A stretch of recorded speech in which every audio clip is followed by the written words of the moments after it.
Welcome to Sleepless Philosophers. Before the ideas begin, a small request: most of you who watch are not subscribed, and we've noticed this in the numbers, in the gap between views and the audience that stays. We post every single day, we put care into each script, each thought, each question that unfolds in the dark, and if these videos have become part of your nights, if they help you think or drift, or simply exist in that space between waking and sleep, consider subscribing, hitting the like button, turning on notifications so you know when the next one arrives. And if you feel moved to do so, leave a comment, tell us where you're watching from. What philosophical question occupies your mind the most? What idea you return to when everything else falls away? These small gestures matter more than you might think. They allow this work to continue. They allow these ideas to reach others like you, scattered across the world, awake in the quiet hours. Now the introduction ends and the philosophy begins.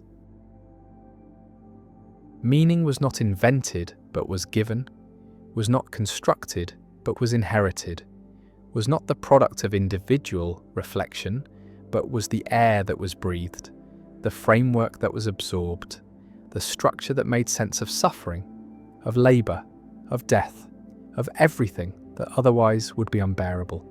And this given meaning came from stories, from gods, from hierarchies that extended beyond the human into the cosmic, into realms where purposes were assigned, where roles were fixed, where every life, no matter how small, had significance, because it was part of a larger pattern, a divine plan, a cosmic order that justified suffering, that explained inequality, that made death not an end, but a transition.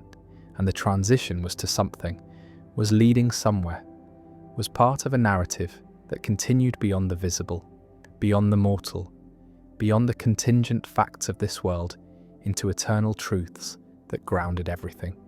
And the grounding is what modernity has lost, is what the Enlightenment destroyed, is what science dissolved by showing that the cosmic order was projection, was fiction, was the human need for meaning imposed onto a universe that has no meaning, that cares nothing for human purposes, that operates according to laws that are indifferent to whether anyone suffers or flourishes. And the indifference is what modern consciousness must confront, must live with, must somehow survive, and the survival is difficult, is producing the crisis that thinkers have been naming for centuries. The meaning crisis, the disenchantment, the death of God that Nietzsche announced, not as celebration, but as diagnosis, as the recognition that the framework had collapsed, that the stories no longer worked, that the gods were no longer believable. And the unbelievability was not failure of faith, but was the inevitable result of knowledge, of the scientific worldview that explained through mechanism what had been explained through purpose, that showed causes where there had been reasons, that revealed the universe to be vast and old and empty of anything like human meaning. And the emptiness is what modern consciousness inherits, is the vacuum that religion once filled, is the absence that creates the crisis, because humans need meaning, are built to seek it, are suffering without it, are experiencing the pointlessness as pathology, as depression, as the epidemic of despair that characterizes wealthy secular societies, where material needs are met but existential needs are not, where comfort is abundant but purpose is absent, where life is long but feels empty, and the emptiness is not new, but the awareness of it is new, is the result of losing the stories that made the emptiness tolerable, that covered it over, that provided the illusion of significance. An illusion is what the religious frameworks were. But they were functional illusions, were useful fictions, were false but necessary. And the necessity is what modernity has trouble acknowledging, has trouble accepting, because modernity is committed to truth, to science, to the rejection of comfortable lies, but the rejection has costs, is leaving people without the resources to make sense of existence, without the narratives that make suffering meaningful, without the structures that provide purpose.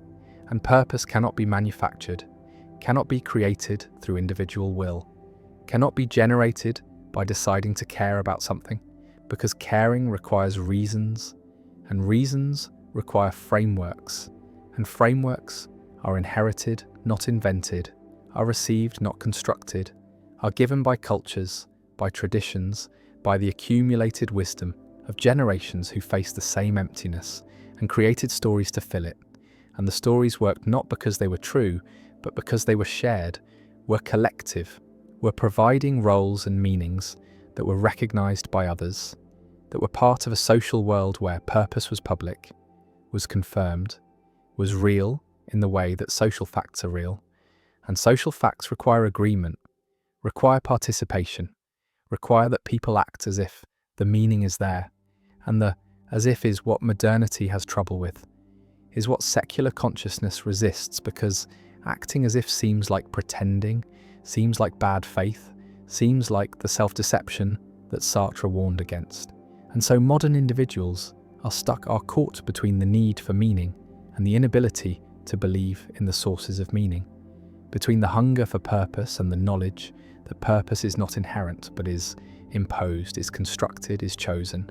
And chosen meaning feels arbitrary, feels thin, feels like it could be otherwise, and therefore feels like it is not really meaning at all, but is just preference, just a subjective valuing that has no grounding, no justification, no claim to be anything more than personal taste. And taste is not enough, is not providing the weight that meaning requires, is not making life feel significant, is not answering the question of why any of this matters. And the why is the question that modernity cannot answer, is the question that haunts secular consciousness, is the question that produces the crisis. And the crisis is not just intellectual, but is visceral, is felt, is experienced as the flatness of existence, as the sense that nothing really matters, that everything is permitted because nothing is forbidden, that values are just opinions, and opinions are just brain states, and brain states are just physics. And the physics is indifferent, is not caring, is not providing any reason to do anything, to be anything, to continue existing. And the continuing is what becomes questionable, is what the meaning crisis threatens, is why suicide rates rise, why despair spreads, why affluent societies are seeing increases in deaths of despair, in overdoses, in suicides, in all the ways that people exit when existence feels unbearable. And the unbearable is not material, but is existential, is not about lacking things, but about lacking reasons, lacking purposes, lacking the framework that makes effort meaningful, that makes suffering tolerable, that makes life worth living. And the worth is what is missing, is what cannot be found, is what modernity has destroyed without replacing. And the replacements that have been tried are failing, are not working, are revealing themselves to be inadequate substitutes for what was lost. And what was lost was not just belief in God, but was the entire worldview that made God plausible, that made divine purpose conceivable, that made cosmic meaning possible. And the possible is what has been eliminated, is what science has shown to be projection, to be anthropomorphism, to be the mistaken attribution of human qualities to the universe. And the mistake is understandable, is natural, is the way that consciousness makes sense of the world. But it is still mistake, is still error, is still something that cannot be sustained once knowledge advances, once the mechanisms are understood, once the causes are revealed and the revealing is irreversible, is not allowing return to innocence, is not permitting the restoration of belief, is creating the permanent condition of disenchantment, of knowing that the meanings are not discovered but are created, are not inherent but are imposed, and the imposed cannot carry the weight that the discovered could carry, cannot provide the grounding that the inherent provided, cannot make life feel significant in the way that cosmic purpose made it feel significant. And so modernity is searching, is trying to find secular substitutes, is trying to create meanings that do not depend on the supernatural, on the transcendent, on the stories that are no longer believable. And the substitutes that are tried are varied, are including humanism, the belief that human values are sufficient, that human flourishing is purpose enough, that making life better for people is meaning enough. But humanism is thin, is not providing the depth that religious meaning provided, is not explaining why human flourishing matters, is not grounding value in anything beyond human preference. And preference is not enough, is not answering the question of why this preference rather than another. Why care about flourishing rather than about something else? And the something else is always available, is always an option. And without grounding, the choice feels arbitrary, feels like it could be different. And what can be different feels less real, less binding, less meaningful. And so humanism satisfies some, but not others, works for those who do not need deep grounding, but does not work for those who do, who need reasons that extend beyond the human, beyond the contingent, beyond the arbitrary. And these people are searching, are trying other substitutes, are trying nationalism, the belief that the nation provides purpose, that serving the collective gives life meaning, that sacrifice for the group is the answer. But nationalism is dangerous, is leading to conflict, is producing the us versus them that justifies violence, that makes the other into enemy, that converts the search for meaning into the justification for harm. And the harm is what makes nationalism unsustainable, as meaning is what reveals it to be destructive, to be the kind of substitute that is worse than the absence it is trying to fill. And so nationalism is rejected by many, is seen as the wrong answer, but the rejection leaves the question open, leaves the search continuing. And another substitute that is tried is ideology, the belief that political movements provide purpose, that working for justice or equality or liberation gives life meaning. That commitment to the cause is the answer, and for some this works, is providing the structure that was lost, is giving roles and purposes, and the sense of being part of something larger, something important, something that justifies effort and sacrifice.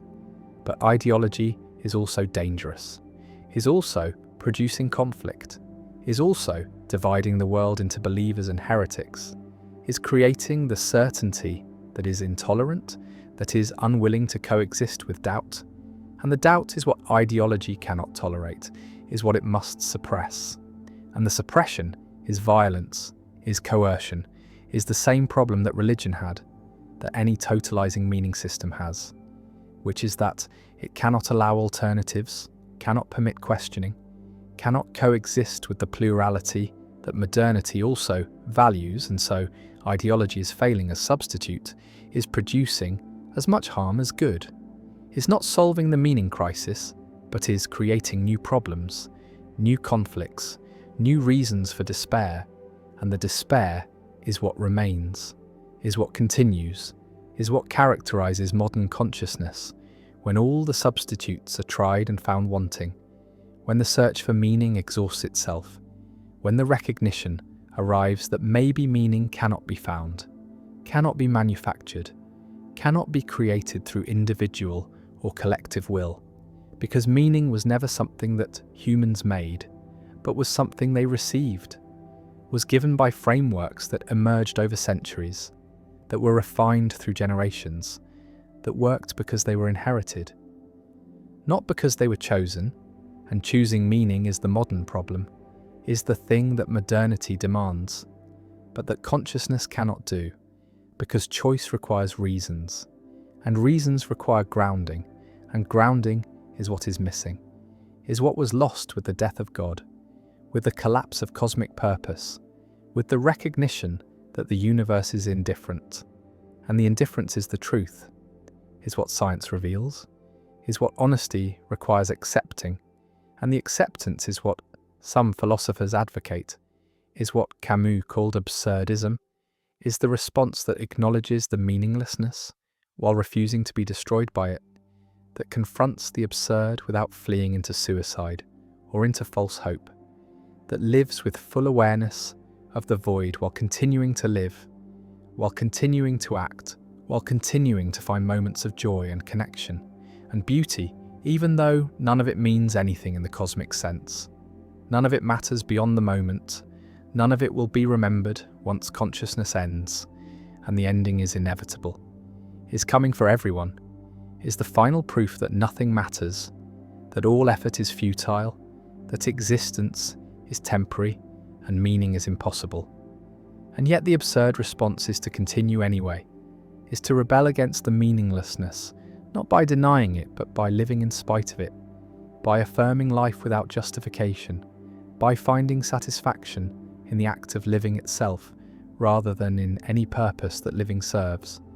And the serving is what is abandoned, is what the absurd lets go of, is what is recognized as impossible.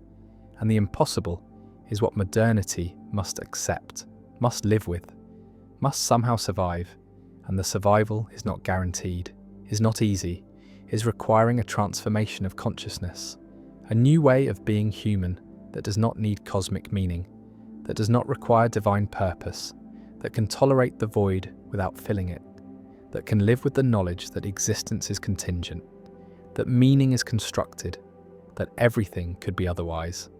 And the otherwise is what makes nothing necessary, nothing absolute, nothing secure, and the insecurity is the permanent condition, is what modernity offers, is what the horizon of meaning looks like when the horizon keeps receding, when the destination is revealed to be illusion, when the search is recognized as endless because there is nothing to find, no meaning to discover, no purpose to uncover, only the void, only the emptiness, only the silence of the universe that does not answer, that does not care, that does not provide what humans need. And the need is real, is not going away, is producing the crisis that may not have solution, that may be the permanent condition of secular consciousness, of enlightened awareness, of the knowledge that liberates from illusion, but enslaves to despair. And the despair is what remains, is what continues, is what characterizes the horizon of meaning in modernity. The flat landscape where purposes used to stand, where gods used to reign, where cosmic order used to justify suffering, and now there is nothing, or there is only what can be constructed, what can be chosen, what can be performed, and the performance feels hollow, feels fake, feels like going through motions, without conviction, and conviction is what is missing, is what cannot be manufactured, is what made religious meaning work. And without it, the secular substitutes fail. The humanisms and nationalisms and ideologies all fail because they lack the weight, lack the depth, lack the grounding that conviction requires.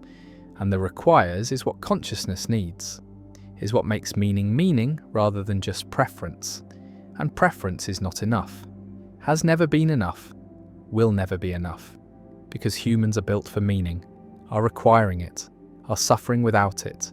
And the suffering is the crisis, is the modern condition, is the permanent state of existence at the horizon of meaning, where the horizon is empty, is revealing nothing, is offering nothing except the recognition that meaning was always illusion, was always projection, was always the human need imposed onto a universe that provides nothing, that offers nothing, that is indifferent to whether anyone finds meaning or drowns in meaninglessness.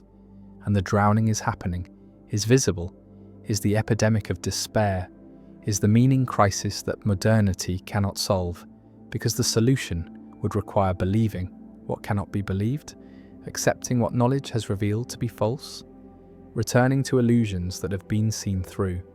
And the seeing through is irreversible, is permanent, is leaving consciousness stranded at the horizon of meaning, where the horizon extends forever and reveals nothing, where the search continues because it must, but where nothing is found because nothing is there, because meaning is not discovered but was always created, was always the story that consciousness told itself, and the story has ended, has been revealed as story, and what remains is the silence, the emptiness, the void that religions were covering, that purposes were filling, that cosmic orders were organizing, and the organizing is gone, is lost, is leaving consciousness alone with existence, with the fact of being without the reason for being, with life without purpose, with experience without significance.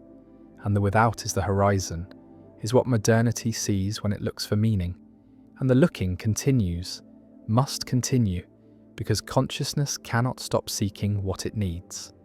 But the seeking finds nothing, reveals nothing, discovers nothing except the fact that there is nothing to discover, that the horizon is empty, that meaning is absent, that purpose is impossible, and the impossible is what must be lived with, must be endured, must be survived, and the survival is what absurdism attempts, what Camus offered, what some find sufficient, but many do not. Many cannot. Many are destroyed by the emptiness, by the meaninglessness, by the recognition that nothing matters and nothing can be done to make it matter. And the cannot is the tragedy, is the modern condition, is the permanent crisis at the horizon of meaning, where meaning has ended, where purpose has collapsed, where existence continues but significance does not. And the does not is what remains, is what persists, is what characterizes life at the horizon, where the horizon is empty, where the search reveals nothing, where consciousness is alone with its need for meaning in a universe that provides none, that offers none, that will never provide any, because meaning is not there, was never there, is only here in consciousness, in the stories that are told, in the illusions that are maintained, and the maintaining is what modernity cannot do, is what knowledge prevents, is what honesty forbids, and so the crisis continues, the despair persists, the horizon remains empty, and consciousness must somehow survive, must somehow continue, must somehow live without meaning, without purpose, without the grounding that makes existence bearable, and the bearable becomes questionable, becomes doubtful, becomes the thing that many cannot achieve, and the achieving is the challenge, is the task, is what modernity demands without providing resources, without offering solutions, without giving answers, because there are no answers, there is no solution, there is only the void, only the emptiness, only the silence, and the silence is what speaks, is what reveals, is what remains at the horizon of meaning where meaning has ended, and nothing has replaced it, and nothing ever will. Language pretends to capture the world, pretends to translate experience into symbols that can be shared, but the translation is always incomplete, is always leaving something behind, something essential that resists being put into words, and this resistance is not a failure of vocabulary, not a problem that could be solved by inventing new terms or refining definitions, but is structural, is built into the nature of language itself, into the gap between the thing and the word for the thing, between the experience and the description of the experience. And this gap is not empty, but is filled with silence, with the ineffable, with everything that can be shown, but not said, felt but not expressed, known but not communicated. And the knowing that cannot be communicated is most of what matters, is the substance of experience, is the raw sensation of being alive, of being conscious, of existing as this particular point of awareness at this particular moment. And no arrangement of words can convey this, can make someone else feel what is felt, can bridge the gap between one consciousness and another, because words are public, are shared, are defined by use and convention, while experience is private, is immediate, is defined by the perspective from which it arises, and perspectives cannot be shared, can only be described, and description is always external, is always at a remove, is always pointing towards something rather than presenting it. And the pointing is all that language can do, is the limit of what symbols can achieve. And the limit is reached quickly, is encountered as soon as one tries to say what anything is really like, what it feels like from the inside, what quality it has that makes it this experience rather than that experience. And the thisness cannot be said, can only be shown, can only be gestured toward, and the gesture is not the thing, is not a substitute, is only an indication that there is something there, something beyond the words, something in the silence beneath language. And the silence is not absence, but presence, is not the lack of sound, but the space where meaning lives before it is forced into form, before it is compressed into sentences, before it is reduced to the linearity of speech, and speech is linear, is one word after another, is sequential, is bound by time. While experience is simultaneous, is layered, is happening all at once in ways that cannot be captured by the march of syllables, and the march misses the music, misses the texture, misses the way that experience is not composed of discrete elements that can be named separately, but is a continuous flow that is divided by language into artificial units. And the units are useful, are necessary for communication, for thought, for the organization of experience into manageable pieces. But the organization is a lie, is a convenience, is the imposition of structure onto something that has no structure, or has a structure so complex, so multidimensional, that it cannot be mapped onto the one-dimensional track of language. And the track is narrow, is constraining, is forcing everything to line up, to follow rules, to fit into grammar. And grammar is a cage, is a set of requirements that limit what can be said, how it can be said, what relationships can be expressed. And the relationships in experience are not grammatical, are not subject-verb-object, are not causal in the simple sense that language demands, are more like music, more like the way that notes relate to each other, not through logic, but through resonance, through harmony, through the ineffable rightness of certain combinations. And rightness is not a property that can be defined, can only be recognized, can only be felt. And the feeling is what language cannot capture, is what remains in the silence, is what is lost when experience is translated into words, and the loss is total, is not a matter of degree but of kind, because words and experience are different types of things, are operating in different domains, and the attempt to convert one into the other is like trying to describe colour to someone who has never seen, and the description can list properties, can talk about wavelength and frequency, can use metaphors, can compare it to other experiences, but none of this conveys what colour is, what it is like to see red, and the like is the problem, is the word that points to the gap, to the subjective quality that cannot be communicated, can only be experienced. And experiencing is not communicating, is not sharing, is not the public act that language performs, but is the private act that language can only gesture toward. And the gesture is clumsy, is inadequate, is using blunt instruments to point at something delicate, something subtle, something that disappears. When focused on too directly, when examined too closely, when forced into the harsh light of explicit statement, and explicit is what language demands, is what words require, is the naming of things, the drawing of boundaries, the making of distinctions, and distinctions are violence, are cuts, are the separation of what is continuous into discrete parts, and the parts are not the whole. Cannot be reassembled into the whole, because the relationships between parts are not the same as the parts themselves. And language can name the parts, but cannot capture the relationships, except through more words, more parts. And the regress is infinite, is never arriving at the thing itself, is always operating at a remove, in the space of representation rather than the space of presence.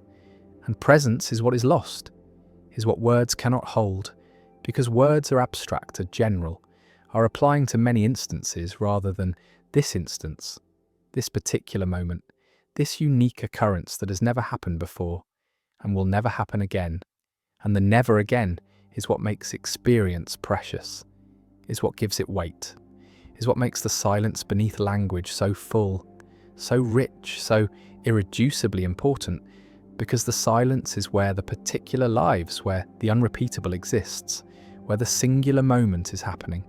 And language can only speak in universals, in categories, in types, and types are not tokens, are not the actual things, but the classes that actual things are sorted into. And the sorting is useful, but is also destructive, is losing the individuality, the specificity, the exact quality that makes this thing what it is. And what it is cannot be said, can only be pointed to. And the pointing is metaphor, is analogy, is the attempt to convey the unknown through the known, the ineffable through the effable, and the attempt always fails, is always inadequate because the known is not the unknown. The metaphor is not the thing, is only similar, only resembling, only sharing some properties while lacking others, and the lacking is what matters, is what makes the difference, is what remains unsaid in the space between the metaphor and the meaning. And the space is where poetry lives, where art lives, where music lives, because these are the forms that acknowledge the failure of literal language, that work in the silence, that use words or sounds or images not to say, but to show, not to define, but to evoke, not to capture, but to suggest. And suggestion is not statement, is not the bold claim that this is what it is, but is the tentative offering that maybe it is something like this. Maybe if you attend to this pattern, this rhythm, this arrangement, you will feel something similar to what I felt. And the feeling is the goal, is what art aims for, is the communication not of information, but of experience. And the communication is never complete, is never total, is always leaving room for interpretation, for the receiver to bring their own experience, their own associations, their own silence to fill in what the words or notes or images cannot say. And the cannot say is most of it, is the majority of what is being communicated, is happening in the spaces between words, in the pauses between notes, in the negative space around the image. And these spaces are not empty, but are full, are where meaning accumulates, where resonance happens, where the ineffable makes itself felt without ever being named. And naming is the death of the ineffable, is the attempt to drag it into language, to make it explicit, to pin it down, and the pinning kills it, turns it into something else, something smaller, something manageable, but also something false. Because the ineffable is not manageable, is not controllable, is not subject to the will, is only encountered, only experienced, only allowed to happen. And the allowing is what silence does, is what the spaces between words permit, is the acknowledgement that there is more than can be said, that language is not everything, that meaning exists in the pre-linguistic, in the non-verbal, in the realm that infants inhabit before they learn to speak. And learning to speak is learning to lose something, is gaining the ability to communicate, but losing the directness of experience, the unmediated encounter with the world. And the mediation is what language provides, is what symbols do. They stand between the self and the world, between experience and consciousness. And the standing between is interpretation, is the conversion of raw sensation into meaningful categories. And the categories are necessary for thought, for memory, for the organization of experience into narratives. But they are also barriers, are obstacles, are preventing direct contact with what is actually happening. And what is actually happening is ineffable, is beyond language, is in the realm of pure qualia, of raw feeling, of the what it is like that resists all attempts to be captured in words. And the resistance is not stubbornness, but impossibility, is not a challenge to be overcome, but a limit to be accepted. And accepting the limit is what Wittgenstein meant when he said that what can be shown cannot be said, that there are truths that can only be displayed, only demonstrated, only lived. And the living is the showing, is the way that meaning manifests in action, in gesture, in the way a life is shaped. And the shaping is not describable, is not reducible to rules or principles or propositions, is only visible in the particular, in the concrete, in the specific way that this person moved through the world. And the moving cannot be captured in biography, cannot be preserved in narrative, because narrative is selection, is choosing which moments to include and which to leave out. And what is left out is most of it, is the ordinary, the unremarkable, the moments that do not fit into story. And these moments are where life actually happens, are where experience is most dense, most rich, most full of the qualities that make it worth living. But they are also most resistant to language, most stubbornly ineffable, most insistent on remaining in the silence. And the silence is not the enemy of meaning, but its ground, is the space from which meaning emerges, is the background against which words appear. And without the background, the words have no context, no resonance, no way to mean more than they literally say. And literal meaning is thin, is insufficient, is the bare minimum of what language can do. And what language can do is not impressive when compared to what experience is. When measured against the fullness of consciousness, against the complexity of a single moment of awareness, which contains more information, more nuance, more texture than could be expressed in a lifetime of speech, and the lifetime would not be enough, would never catch up, would always be lagging behind the present moment, describing what has passed rather than what is passing. And the passing is too quick, is too fluid, is too continuous to be caught in the discrete net of words. And the net has holes, has gaps, has spaces through which most of experience escapes, and the escaping is not loss but necessity, is not failure, but the acknowledgement that language is a tool, is an instrument, is good for certain purposes, but not for all purposes, and the purposes it is not good for include the most important ones. Include the communication of what it feels like to be alive, to be conscious, to be the experiencing subject rather than the experienced object. And the subject is ineffable, is beyond language, is what looks out from behind the eyes but cannot be captured in description, cannot be made into object without ceasing to be subject. And the ceasing is what happens when language tries to grasp consciousness, tries to make it explicit, tries to say what the self is, and the self dissolves under scrutiny, becomes elusive, becomes nothing that can be pinned down. And the pinning down is what language wants to do, is what definition aims for, is the fixing of meaning, the stabilization of reference, the establishment of clear boundaries. But consciousness has no clear boundaries, bleeds into the world, into the body, into the past and future. And the bleeding is what makes it alive, what makes it dynamic, what makes it impossible to freeze into the static forms that language provides. And the forms are useful, are necessary, are what allow communication, but they are also prisons, are constraints, are limiting what can be thought, what can be imagined, what can be experienced, because experience that cannot be named is harder to remember, harder to think about, harder to integrate into the narrative of the self. And the narrative is what the self is the story told in language. But the story is not the self, is not the experiencing, is only the account given after the fact, the retrospective interpretation, the organization of memory into coherent form. And the coherence is imposed, is not discovered, is the work of language forcing experience into structure, into sequence, into causality. And causality is not in experience, is not felt, is only inferred, is the story told about why one thing followed another.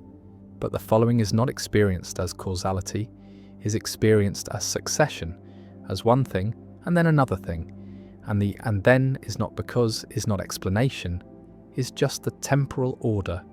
And the order is all that is given, all that is directly experienced, and everything else is interpretation, is language filling in the gaps, making connections, building narratives. And the narratives are necessary, are what make life make sense, but they are also false, are always false, because they are simplifications, are reductions, are taking the overwhelming complexity of experience and compressing it into the manageable linearity of story. And story is not experience, is not the living but the telling, and the telling is always after, is always too late, is always missing the immediacy, the presence, the nowness of experience. And the nowness cannot be said, can only be lived, can only be here in this moment, in the silence beneath language where everything is happening that words can never capture, never hold, never preserve, because words are time-bound, are sequential, are passing as soon as they are spoken, while experience is timeless, is eternal in the sense of being always now, always present, never past or future, but only this, and this cannot be said, can only be shown, and the showing is what happens when language stops, when the attempt to describe gives way to silence, when the acknowledgement is made that there is nothing more to say, because what needs to be communicated is not in the words, but in the space they create, in the resonance they leave behind, in the way they point beyond themselves to something that cannot be named, but only felt, only recognized, only known in the direct encounter. And the encounter is what matters, is what language is trying to facilitate, is what all the words are aiming toward, the moment when meaning transfers not through symbols but through presence, through the showing rather than the saying, through the silence that is full rather than empty, through the space beneath language where experience lives and words cannot reach.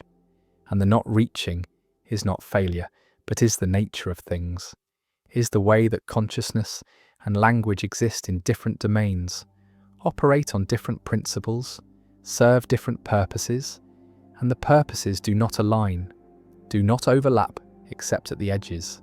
And the edges are where poetry happens, where music happens, where art happens.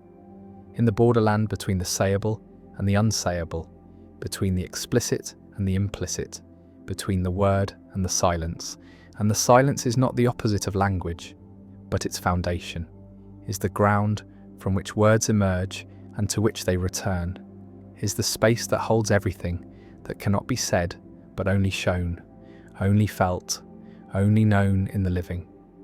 And the living is what happens here, in this moment, in the silence beneath language where meaning is not constructed, but is simply present, is simply here, is simply this. And this is all there is, all there ever was, all there ever will be. And it cannot be said, can never be said, will never be said, because it is not the kind of thing that words can hold, is not reducible to symbols, is not translatable into the public language of communication, is only available in the private silence of experience. And the experience is incommunicable, is irreducibly private, is locked inside the perspective from which it arises. And the locking is not a problem, but a fact, is not something to be overcome, but something to be accepted. And accepting it is what allows language to be used without expecting too much from it, without demanding that it do what it cannot do, which is to say, everything, to capture everything, to make everything explicit, because everything cannot be made explicit, can only be shown. And the showing is what happens in the silence, in the spaces between words, in the pauses that are not empty but full, full of everything that language leaves behind, everything that resists being said, everything that remains ineffable. And the ineffable is not a lack but a richness, is not what is missing but what is present, is the substance of experience that words can only point toward, can only gesture at, can only acknowledge without capturing. And the acknowledgement is enough, is all that can be asked, is the recognition that there is more, always more than can be said, more than can be thought, more than can be communicated. And the more is in the silence, is beneath language, is where meaning lives when it is not being forced into form, when it is not being compressed into sentences, when it is allowed to simply be, to exist without explanation, without definition, without the violence of naming. And the violence is what language does, is what words require, is the cutting up of experience into pieces. And the pieces are not the whole, cannot be the whole, because the whole is continuous, is undivided, is the seamless flow of consciousness that cannot be broken without being destroyed. And the destruction is what language performs, is the necessary sacrifice that communication demands, is the price of being able to share anything at all, but the sharing is always partial, is always leaving the most important part behind, leaving it in the silence where it belongs, where it is safe from the distortions of language, where it remains ineffable, unnameable, unsayable. And the unsayable is everything that matters, is everything that makes life worth living, is everything that cannot be communicated but only lived. And the living is what happens in the silence, in the space beneath language, in the moments when words stop and presence begins. And the beginning is what language can never capture, because it is always arriving after, always describing what has already happened, what has already passed, what is already gone. And the gone is where language lives, in the past, in the memory, in the reconstruction, while experience lives in the present, in the now, in the immediate, and the immediate is ineffable, is beyond words, is in the silence, and the silence is full, is rich, is the ground of everything, is what holds all meaning before it is spoken, all truth before it is said, all experience before it is described, and the before is where it is most real, most alive, most itself, and language can never reach it, can only point toward it, can only acknowledge that there is something there, something in the silence beneath language, something that can be shown but never said, and the showing is all there is all that matters, is the only way that meaning can be transmitted, not through words but through the presence that words evoke, not through saying but through the silence that saying creates, and the creation is what language is for, is what words are doing when they're used well, creating space for the ineffable, making room for the silence, acknowledging the limits, accepting that what cannot be said is more important than what can. And what can be said is only the frame, only the pointer, only the gesture toward what lies beneath, what lives in the silence, what remains forever beyond the reach of words. The self that is presented to others is not the self that exists in private, is not the unfiltered consciousness that experiences doubt and desire, and the raw sensations that never make it into words. And this gap between inner and outer, between what is felt and what is performed, is not deception in the usual sense, is not dishonesty or manipulation, though it can become those things, is rather the fundamental structure of social existence, the way that human beings must translate the chaos of subjective experience into forms that others can recognize, can respond to, can incorporate into their own understanding. And this translation is always a performance, always a presentation of self that is shaped by audience, by context, by the roles that are available, by the scripts that culture provides.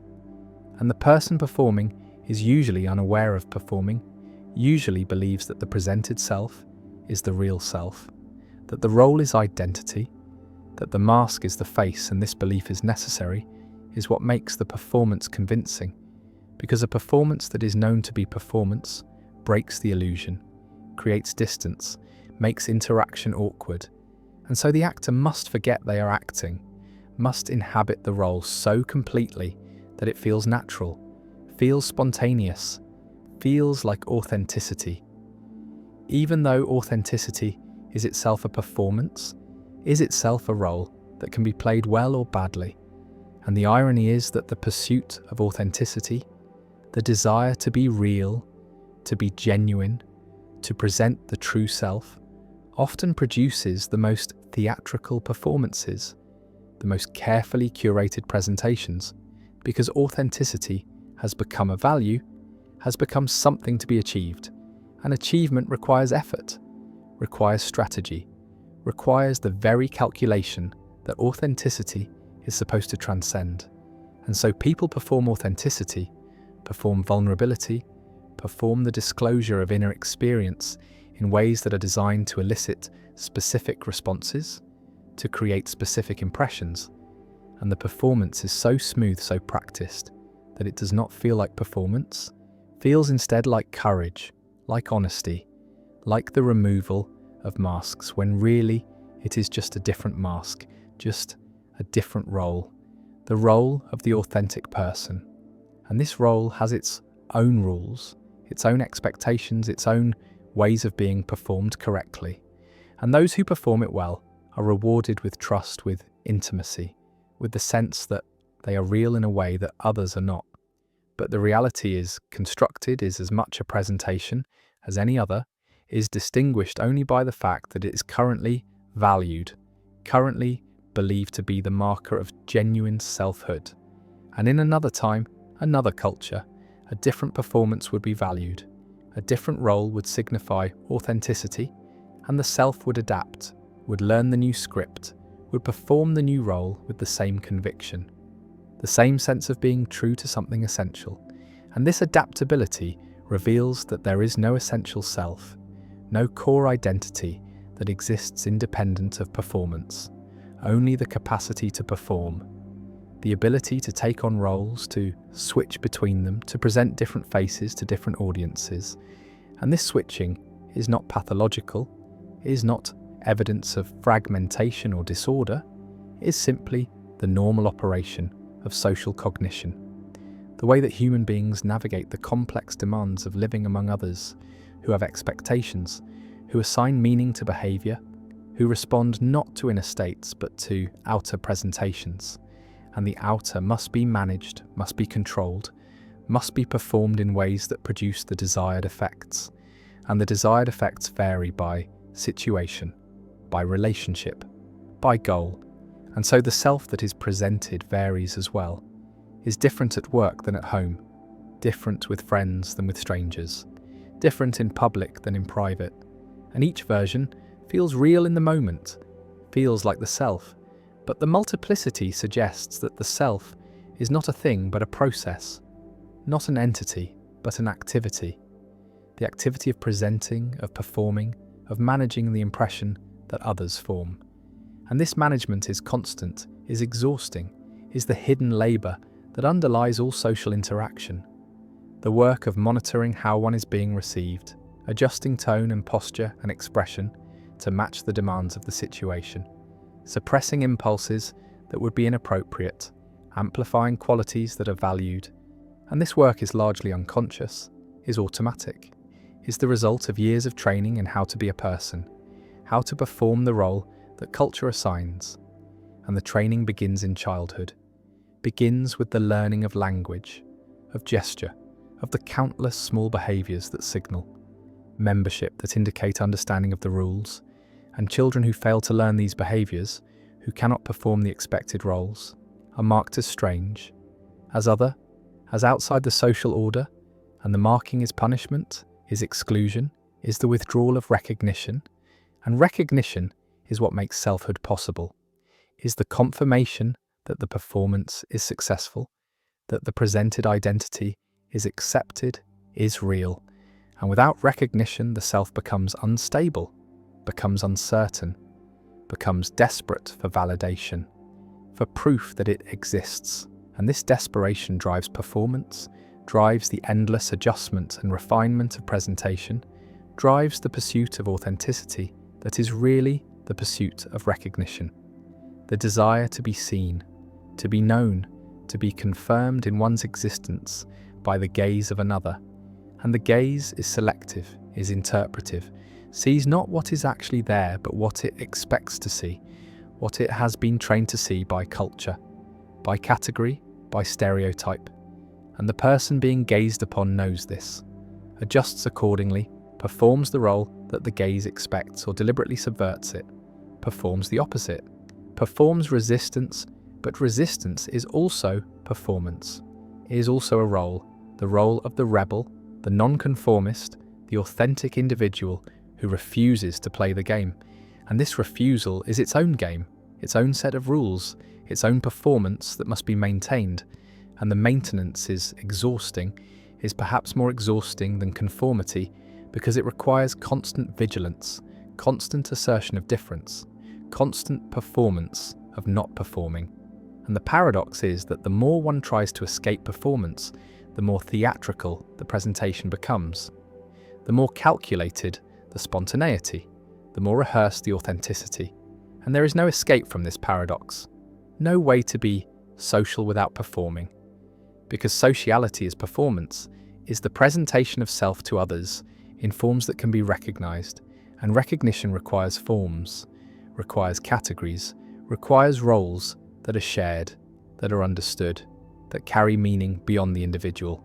And the individual is always exceeding these categories, is always more complex than any role can contain, is always feeling things that cannot be expressed, thinking things that cannot be said, experiencing a richness of inner life that the performance necessarily simplifies, necessarily reduces.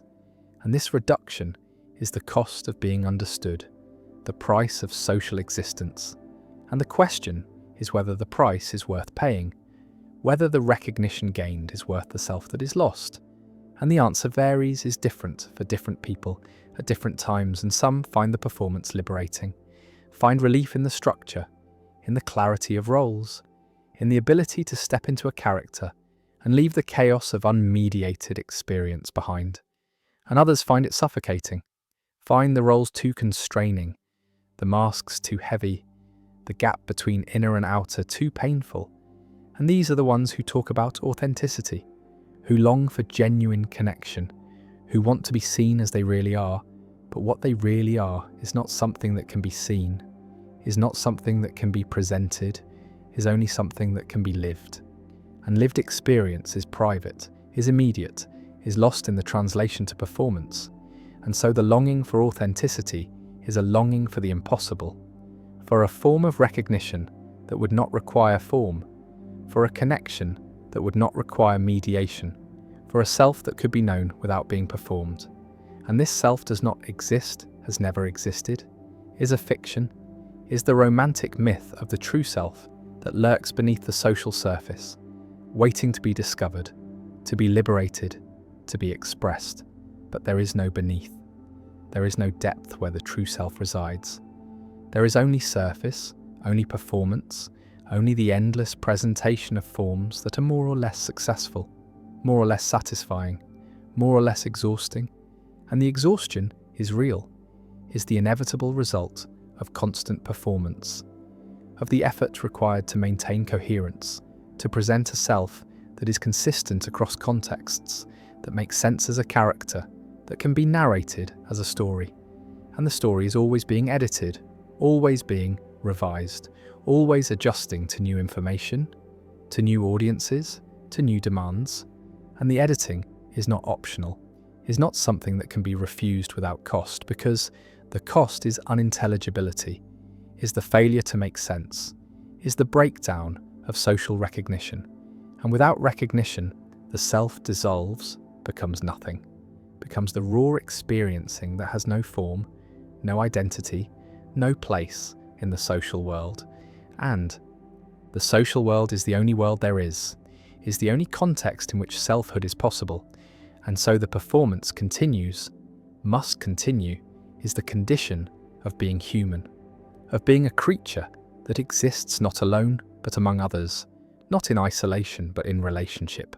And relationship requires presentation, requires the management of impressions, requires what Irving Goffman called dramaturgy, the theatrical metaphor for social life, the idea that all interaction is performance, that every encounter has a front stage where the performance happens and a backstage where the actor prepares. And the backstage is not more real than the front stage, is not where the true self resides, is simply where a different performance happens. The performance of relaxation, of letting down the guard, of being off duty. But this too is performed, is presented to those who are allowed backstage, who are granted access to the private self. And the private self is itself public in a different way, is itself a presentation designed for a specific audience, the audience of intimates, of those who are supposed to see the unguarded version. And the unguarded version is still guarded, is still shaped by expectations, by the desire to be seen in a particular way, by the need to maintain certain impressions, even in intimacy, especially in intimacy, because intimacy is where the stakes are highest, where the performance matters most, where failure to maintain character can destroy relationships, can shatter the trust that depends on consistency, on the beloved being who they claim to be, on the friend being recognizable, on the self being stable enough to be relied upon. And stability requires performance, requires the suppression of variability, the editing out of contradictions, the maintenance of a coherent narrative that makes the self intelligible as a character. And characters are not people, are simplifications, are abstractions, are the reduction of complexity to manageable form. And the management is necessary, is what makes interaction possible, but it comes at a cost, the cost of everything that does not fit the character, everything that contradicts the narrative, everything that would make the self less coherent, less consistent, less recognizable, and what does not fit is suppressed, is hidden, is relegated to the back regions of consciousness where it cannot disrupt the performance.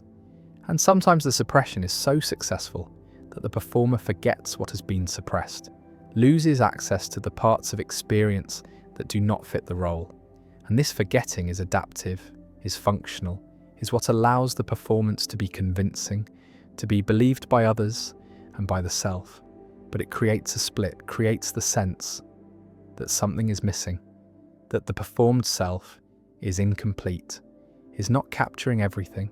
And this sense drives the search for authenticity, drives the belief that there is a true self waiting to be discovered, waiting to be expressed.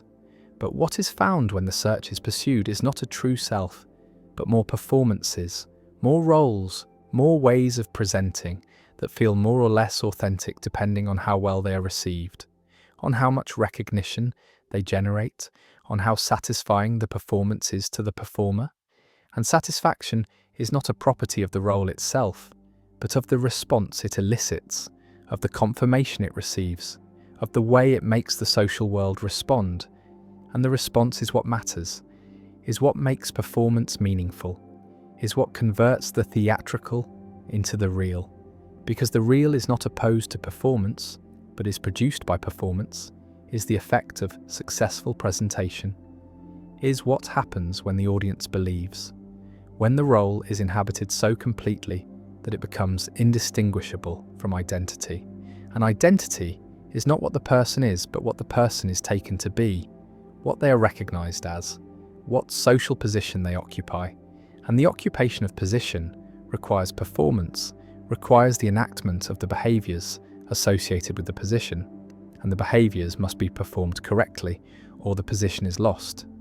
The identity is challenged, the self is thrown into crisis, and crisis is the breakdown of performance, is the moment when the role no longer works, when the script fails, when the audience refuses to play along. And these moments are revealing, are glimpses of the machinery behind the presentation, are proof that the self is constructed rather than discovered, is maintained rather than simply existing. And the maintenance is work, is constant work, is the hidden labour that everyone performs, but no one acknowledges, because acknowledging it would break the illusion, would make it impossible to believe in the roles. And belief is necessary, is what makes the performance effective, what makes social life possible. And so the work is hidden, is naturalized, is treated as if it were not work at all, but simply being oneself. And being oneself is the most demanding performance of all, is the role that requires the greatest consistency, the most careful management, the most exhaustive monitoring, because the self is the character that must be maintained across all contexts. That must make sense as a continuous identity, despite the fact that it is constantly shifting, constantly adapting, constantly being performed differently for different audiences. And the audiences do not see the shifts, do not notice the code switching, the way the person becomes different when they move from one social context to another, the way they adjust accent and vocabulary and posture and attitude to match the expectations of each situation. And this adjustment is automatic, is unconscious, is learned so thoroughly that it feels natural. But it is performance, is the work of fitting in, of being appropriate, of presenting a self that will be accepted, and acceptance is survival, is the condition of social existence. And those who cannot perform, who cannot adjust, who cannot present themselves in forms that others recognize and value, are excluded, are marginalized, are marked as failures, as problems, as people who cannot be understood. And understanding is recognition, is the confirmation that the performance has been received, has been interpreted correctly, has produced the intended effect, and the intended effect is always social, is always about positioning the self in relation to others, about claiming status, about asserting value, about demonstrating competence or vulnerability or power or need, depending on what the situation demands. And the demands are relentless, are changing, are requiring constant recalibration, constant adjustment of the performance to match new circumstances, new audiences, new expectations, and the exhaustion of this is cumulative, is building over time, is the reason why people speak of being tired of pretending, tired of performing, tired of maintaining the masks, and the desire to drop the masks is the desire to stop working, to stop performing, to simply be without the labour of presentation. But being without presentation is not possible, is not a coherent idea, because being is always for someone, is always in relation, is always already a presentation. Even when it feels like pure existence, and the feeling of pure existence is itself a performance, is the role of the authentic person who has transcended roles. And this transcendence is another role, is perhaps the most demanding role, because it must be performed without seeming to be performed, must appear effortless while requiring tremendous effort, must seem natural while being highly artificial, and the artifice is what makes it work, is what makes authenticity convincing, is what allows the performance to succeed. And success is measured not by internal states, but by external validation, by the response of others, by whether the performance is believed, and belief is what converts performance into reality, is what makes the presented self into the real self, is what allows people to say, "This is who I am," and mean it, even though who they are is what they're performing, is what they have learned to present, is what has been confirmed through recognition. And the confirmation is never final, is always provisional, is always requiring renewal, requiring continued performance, requiring the maintenance of character across time. And time reveals the instability of identity, reveals that the self is not fixed but fluid, not stable but shifting, not essential but contingent, contingent on circumstances, on audiences, on the roles that are available, on the scripts that can be enacted. And when the scripts fail, when the roles become unavailable, when the audience changes, the self changes with it, becomes someone else, performs a different character, and this transformation can be smooth or traumatic depending on how much is invested in the previous identity, on how deeply the role has been internalized, on whether the person believes they are the role or knows they are performing it. And knowing does not make the performance less real, but it does make it less rigid, makes it possible to change without crisis, to adopt new roles without losing the sense of continuity. And continuity is the narrative thread that connects performances, that makes the self coherent across transformations, that allows someone to say, "I have changed, but I am still me." And the still me is the story, is the interpretation that makes the changes make sense, that integrates them into a single life, a single identity, and the integration is retrospective, is always looking back and reinterpreting the past in light of the present, making the past make sense as preparation for who one is now, and who one is now is who one is performing now, is the current role, the current presentation, and this will change, will be different in a year, in a decade, will be looked back upon as another version, another performance in the long series of performances that constitute a life.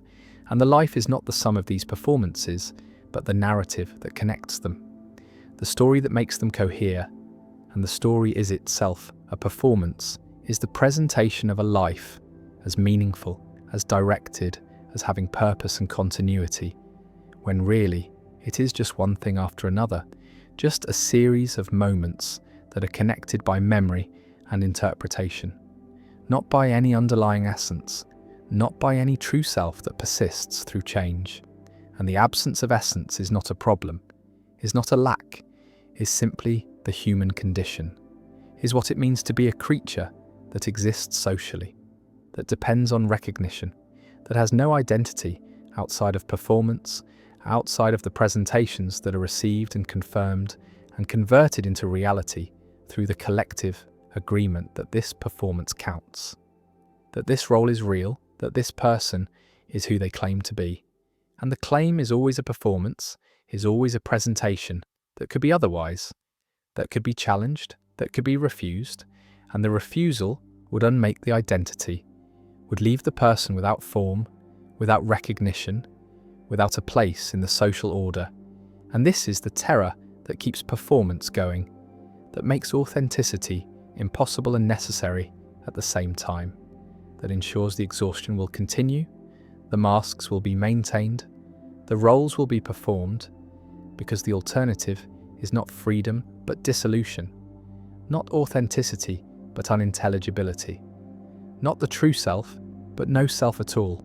And no self is what humans cannot tolerate, cannot survive, cannot be. And so they perform, must perform, will always perform. And the performance is not false, but is what makes truth possible, is what makes identity possible, is what makes the social world possible. And the social world is the only world where selves exist, where persons are real, where the question of who someone is can be answered. And the answer is always a performance, is always a presentation, is always theatre. And the theatre is not opposed to reality, but is where reality happens, is where selves are made and unmade and remade, is where the human drama unfolds. And the drama is not pretense, but is the substance of social existence, is what people are when they are together, is what life looks like from the outside, from the position of the audience that is also performing, that is also presenting, that is also caught in the same machinery of recognition and validation and exhaustion. And the exhaustion is shared, is universal, is the common condition of beings who must perform to exist, who must present to be recognized, who must work to be real. And the work never ends, never arrives at completion, never achieves the authenticity it seeks, because authenticity is not a destination, but another performance, another role in the endless repertoire of human self-presentation. And the repertoire is all there is what the self is made of, is the material from which identity is constructed, and the construction is ongoing, is never finished, is always being revised and updated and performed anew. And the performance is life, is what it means to be human, is the condition that cannot be escaped or transcended, but only inhabited, only enacted, only performed with more or less grace, more or less awareness, more or less exhaustion. And the exhaustion is the price, is what is paid for social existence, for recognition, for the privilege of having an identity at all. And the price is worth paying because the alternative is unthinkable, is the void where no performance reaches, where no audience sees, where no self exists because there is no one to confirm it, no one to recognize it, no one to make it real. And real is what performance does, is the achievement of successful presentation, is the magic of theatre that converts pretense into truth, converts acting into being, converts the performed self into the only self there is. And there is no other, never was, never will be, only the masks and the wearing of them and the exhaustion of maintaining them, and the belief, necessary and false and true all at once, that somewhere beneath the performance there is something real, something authentic, something that is not performing. And this belief keeps the performance going, keeps the search alive, keeps people presenting and adjusting and performing and exhausting themselves in the endless work of being someone, of being anyone at all.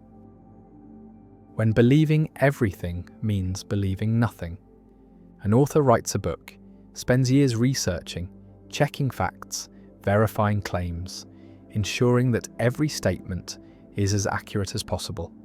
And yet in the preface, the author writes something strange, writes that despite all efforts, there are surely errors somewhere in the book, that some claims are probably false, that the author believes there are mistakes, even though every individual claim was carefully checked and believed to be true when written. And this creates a paradox, because the author believes each individual claim in the book, believes claim 1 and claim 2 and claim 3 and so on, through hundreds of claims, but also believes that the conjunction of all these claims contains at least one falsehood, believes that not all of them are true together. And this seems irrational, seems like a contradiction, because if you believe P and you believe Q, then surely you should believe P and Q. Surely belief should be closed under conjunction. Surely rational agents should believe the logical consequences of what they believe. Yet the preface paradox shows a case where this principle fails, where following it would be irrational, where the reasonable stance is to believe each claim individually while denying their conjunction. And this has profound implications for epistemology, for theories of rational belief, for the question of whether knowledge requires certainty, for the relationship between fallibilism and rational consistency. The paradox was first formulated by Mackinson in the 1960s, though the underlying tension had been noticed earlier, and it arises from the combination of two plausible principles. First, that one can rationally believe each of a set of propositions while recognizing that the set probably contains errors. And second, that rational belief should be closed under conjunction should require that if you believe P and believe Q, then you believe P and Q, and these principles cannot both be true. At least one must be abandoned. And the question is, which one? And this is not merely technical, not merely a puzzle for logicians, but strikes at the heart of what it means to be rational. What constraints logic places on belief? Whether consistency is a requirement of rationality or merely an ideal that fallible beings cannot always achieve. The standard response is to deny closure, to say that belief is not closed under conjunction, that you can rationally believe P and believe Q without believing P and Q. And this seems counterintuitive, seems to violate basic logic, but the alternative seems worse, seems to require either that the author disbelieves some of the claims in the book, despite having good evidence for each, or that the author believed the conjunction, despite knowing it probably contains errors. And both of these options are clearly irrational, clearly violate norms of good reasoning. And so denying closure seems like the least bad option, seems like the way to preserve rationality in the face of the paradox. But it comes at a cost, the cost of admitting that rational agents can have beliefs that are logically inconsistent, that violate the most basic principles of logic. And this threatens the entire project of formal epistemology, the project of modelling rational belief using probability or logic or some other formal system. Because if belief does not obey logical constraints, then what does it obey? What makes belief rational, if not conformity to logical principles? Kuyberg's approach was to distinguish between belief and acceptance, between what one takes to be true for theoretical purposes and what one is willing to act on. And he argued that acceptance can violate closure, can be rationally inconsistent, can involve accepting P and accepting Q, while not accepting P and Q. Because acceptance is not about subjective confidence, but about practical reasoning, about what to assume for purposes of inquiry or action. And the preface shows that practical rationality sometimes requires accepting things that are logically inconsistent. And this is not irrationality, but recognition of fallibility, recognition that any complex set of beliefs probably contains errors, even if we cannot identify which ones. And the rational response is not to pretend the beliefs are certain, but to acknowledge their fallibility while continuing to use them. And this means living with inconsistency, living with the knowledge that our belief system is flawed even as we rely on it. And this is the human epistemic condition, the condition of beings who must act on incomplete information, who must form beliefs that are individually well supported but collectively unreliable, who must navigate between the Scylla of skepticism and the Charybdis of overconfidence. The lottery paradox is closely related. Imagine a fair lottery with 1 million tickets, one will win, and you believe of each ticket that it will not win because the probability is only 1 in a million. And this seems rational, seems like you should believe of each ticket that it will lose. But if you believe this of each ticket, then by conjunction, you believe that no ticket will win. Yet you know that some ticket will win. And so your beliefs are inconsistent. You believe that ticket 1 will not win, and ticket 2 will not win, and so on for all 1 million tickets. But you also believe that some ticket will win, and these cannot all be true. And this shows that high probability is not sufficient for rational belief, that you cannot simply believe everything that is highly probable, because doing so will lead to inconsistency. And this is another blow to probabilistic theories of belief. Another way that formal models fail to capture actual rational belief, because the model says you should believe everything above some probability threshold. But the lottery shows that this leads to contradiction, leads to believing things that logically cannot all be true. Foley argued that rationality does not require consistency, that it is possible for a rational person to have inconsistent beliefs, not because they are making a mistake, but because consistency is not always achievable, not always compatible with other rational goals, like believing what the evidence supports. And the preface paradox shows this, shows a case where the evidence supports each individual belief, but also supports the belief that the conjunction is false. And there is no way to make these beliefs consistent without abandoning some belief that the evidence supports. And so the rational thing is to live with the inconsistency, to acknowledge it, to be aware of it, but not to try to eliminate it by arbitrarily rejecting beliefs that are well supported. And this is a radical departure from traditional epistemology. Traditional epistemology assumed that consistency was a minimal requirement of rationality, that a rational agent had to have consistent beliefs. But Foley argues this is too demanding. This is an ideal that finite fallible creatures cannot always meet, and rationality requires doing the best we can with limited information and limited cognitive resources. And sometimes the best we can do involves having beliefs that are, strictly speaking, inconsistent. Harman distinguished between what he called content inconsistency and attitude inconsistency. Content inconsistency is when the contents of your beliefs cannot all be true together, like believing P and believing not P. While attitude inconsistency is when your attitudes do not fit together properly, like believing P while also suspending judgment about P. And he argued that attitude consistency is required for rationality, but content consistency is not. That you can rationally believe things whose contents are inconsistent as long as your attitudes toward them are appropriate, as long as you have the right degree of confidence, the right willingness to revise, the right acknowledgement of fallibility. And the preface case involves content inconsistency, but not attitude inconsistency. The author's attitudes are perfectly appropriate. The author believes each claim to the degree the evidence supports, believes the conjunction contains errors to the degree the evidence supports, and there is no attitude, confusion, no inappropriate confidence, no failure of rationality, only the inevitable content inconsistency that comes from being a fallible believer in a complex world. The connection to fallibilism is direct. Fallibilism is the view that knowledge does not require certainty, that one can know something while acknowledging the possibility of error. And if fallibilism is true, then one can know each claim in the book, while knowing that the book probably contains errors, can have knowledge that is individually solid but collectively flawed. And this means knowledge itself can be inconsistent, can involve knowing P and knowing Q and knowing not P and Q.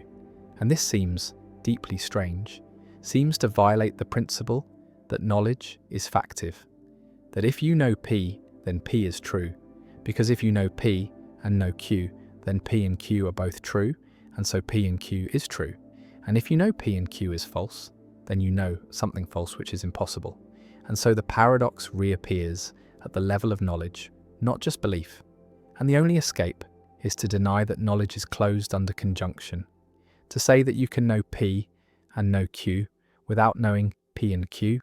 And this has been called the most counterintuitive consequence of fallibilism. The idea that knowledge is not closed under obvious entailment, that you can know premises without knowing their logical consequences. That logic does not preserve knowledge in the way we thought it did. Williamson defends closure by denying that the author knows each individual claim, arguing that knowledge requires not just truth and justification, but safety, requires that the belief could not easily have been false. And in the preface case, many of the beliefs, though true and justified, could easily have been false. The author could easily have made mistakes, and so they do not count as knowledge. And this preserves closure at the cost of making knowledge very demanding, at the cost of saying that the careful author who double-checks everything still does not know most of what is in the book. And this seems wrong, seems to set the bar for knowledge too high, seems to imply that scientists do not know most of what they publish, that historians do not know the claims in their monographs, that fallible inquiry never produces knowledge. And if this is the cost of preserving closure, then maybe closure is not worth preserving.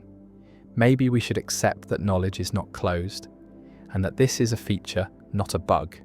A recognition that knowledge is a gradient, comes in degrees, is not an all or nothing status, but a matter of how well beliefs are supported and how carefully they have been checked. The problem connects to peer disagreement, because if an author believes all the claims in a book but also believes the book contains errors, and a peer believes all the same claims, then they agree on every individual claim, but disagree about whether the conjunction is true, or rather they both agree the conjunction is probably false, but cannot specify where the errors are. And this is a strange kind of agreement. Disagreement is consensus that there is error without consensus about what is erroneous, and this is the situation science often finds itself in. Scientists agree on individual results, but no. The overall body of accepted claims contains errors that will be corrected by future research. And this does not make science irrational, does not mean scientists should be less confident, does not mean they should reject any of the claims they currently accept. It just means they should be humble, should recognize fallibility, should maintain what Peirce called the scientific attitude, the attitude of permanent openness to revision, of treating all beliefs as provisional, of accepting that today's knowledge is tomorrow's error. And this attitude is not skepticism, not the denial that we know anything, but fallibilism, the recognition that what we know imperfectly, that our epistemic achievements are real but limited, that confidence and humility must coexist. Christensen argues that the preface paradox shows that rational belief is not belief in the ordinary sense, that what we should be modelling is not belief but credence, not all or nothing acceptance but degrees of confidence, and if we model belief as high credence, then the paradox dissolves, because you can have high credence in P and high credence in Q, while having lower credence in P and Q, you can assign 0.95 probability to each of 100 claims, while assigning low probability to their conjunction, because probabilities of conjunctions are products and products of many numbers, less than one are small. And this seems to solve the paradox, seems to show it was an artifact of treating belief as all or nothing, but it does not really solve it, because the preface author does not just have high credence in each claim. The author believes each claim, is willing to assert each claim, has written a book endorsing each claim. And this is not just high credence, but commitment, is not just 0.95 confidence, but the stance of taking something to be true. And this stance seems to require consistency, seems to be the kind of thing that should obey logical constraints. And the paradox shows that this intuition is wrong, that belief as commitment can be rationally inconsistent, that human cognition involves taking stances that do not add up logically, and this is not a failure but a necessity, a consequence of being the kind of creatures we are, creatures who must act decisively on uncertain information, who must commit to claims while acknowledging fallibility, who must hold inconsistent beliefs without becoming paralyzed by the inconsistency.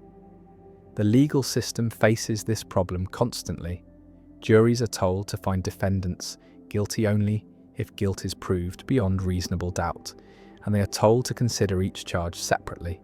And it is possible for a jury to rationally find a defendant guilty on charge 1, and guilty on charge 2, and guilty on charge 3, and guilty on charge 4, and guilty on charge 5, and guilty on charge 6, and guilty on charge 7, and guilty on charge 8, and guilty on charge 9, and guilty on charge 10, and guilty on charge 11, and guilty on charge 12, and guilty on charge 13, and guilty on charge 14, and guilty on charge 15, and guilty on charge 16, and guilty on charge 17, and guilty on charge 18, and guilty on charge 19, and guilty on charge 20, and guilty on charge 21, and guilty on charge 22, and guilty on charge 23, and guilty on charge 24, and guilty on charge 25, and guilty on charge 26,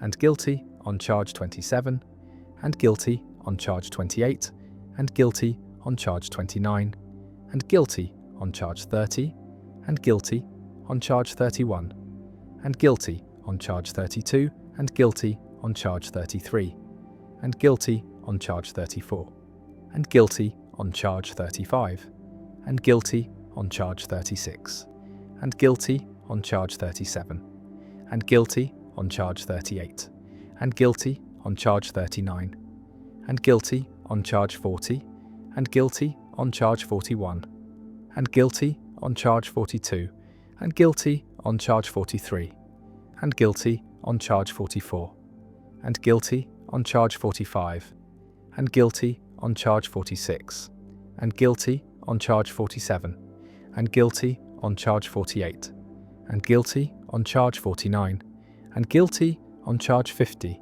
and guilty on charge 51, and guilty on charge 52, and guilty on charge 53, and guilty on charge 54, and guilty on charge 55, and guilty on charge 56, and guilty on charge 57, and guilty on charge 58, and guilty on charge 59, and guilty on charge 60, and guilty on charge 61, and guilty on charge 62, and guilty on charge 63, and guilty on charge 64, and guilty on charge 65, and guilty on charge 66, and guilty on charge 67, and guilty on charge 68, and guilty on charge 69, and guilty on charge 70, and guilty on charge 71, and guilty on charge 72, and guilty on charge 73, and guilty on charge 74,